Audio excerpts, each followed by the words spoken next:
नमस्कार बालमित्रांनो, कसे आहात? काय करताय?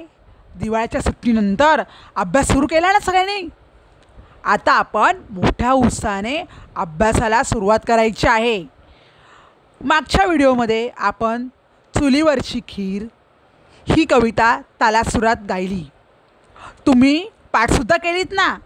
आता आपण खीर व पुरीमधील मजेशीर नातं, खिरीचा रुसवा, ताईची युक्ती हे सर्व ह्या कवितेतून अनुभवणार आहोत.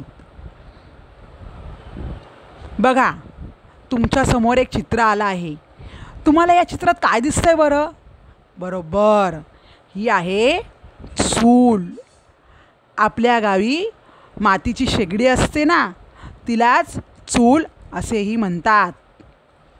चुलीमध्ये सुक्या लाकडाचा वापर करून अन्न शिजवले जाते. आपल्या कवितेत चुलीवर काय शिजायला ठेवलंय? चुलीवर आहे खीर, गोडगोड खीर. तुम्हाला सर्वांना गोडगोड खीर आवडते ना? आणि या खिरीबरोबर खाण्यासाठी धातूच्या कढईमध्ये पुरी तळली जात आहे. एकदा काय झालं, ही चुलीवरची खीर कढईतल्या पुरीला हसली.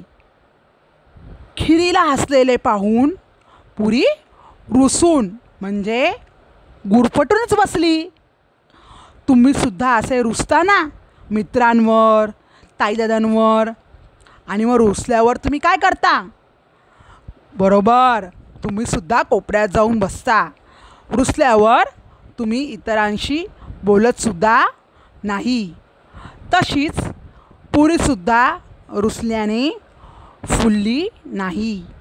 या पुरीला झाऱ्याने टोचून फुलवण्याचा प्रयत्न केला, पण तिला इतका राग आला होता की खिरीने केलेली मस्करीसुद्धा पुरीच्या मनाला लागली.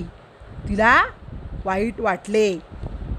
खिरीची थट्टेने पुरीच्या मनामध्ये वेदना झाल्या, आणि वेदना होणे म्हणजे या अर्थाचा कवितेतील शब्द आहे काळजात ढसणे, म्हणजेच वाईट वाटणे. पुरी रागाने लाल झाली. तिने आपले गाल फुगवले.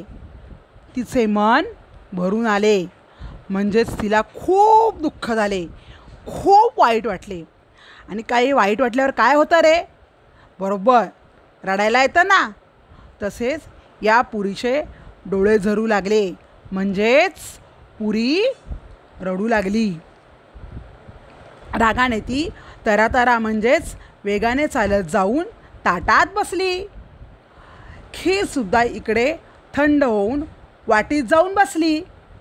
पुरीला समजवण्यासाठी खीर लाडे म्हणजेच लाडाने पुरीजवळ गेली आणि पुरीला म्हणाली, पुरीताई, अगं बाई, तू माझ्याकडे बघ ना जरा, माझं म्हणणं तरी ऐकून घे. पण पुरीने काही खिरीचे म्हणणे ऐकून घेतलेच नाही. 4 शब्दसुद्धा ऐकणे तिला मंजूर नव्हते. आता बघा, थोड्या वेळाने काय झालंय, कोण आलंय बघू चित्रामध्ये. बरोबर, थोड्या वेळाने तिकडून अचानक ताई आली. तिला ही सगळी हकीकत समजली. मग तिने युक्ती केली, म्हणजेच शक्कल लढवली, आणि ती युक्ती सफल झाली सुद्धा. खिरीची आणि पुरीची गट्टी झाली, म्हणजेच मैत्री झाली. तेव्हापासून खीर व पुरीची जोडी पक्की होऊन बसली. खीर आणि पुरी कायमचे एकमेकाचे जोडीदार झाले. त्यानंतर पुरी कधीही खिरीवर रुसली नाही. मित्रांनो, तुम्हाला आता ही कविता समजली ना? आता घरचा अभ्यास. खालील शब्दसमूह वाचा व वाक्यात उपयोग करा. गुरफटून बसणे, मन भरून येणे, डोळे झरणे, गट्टी होणे. धन्यवाद.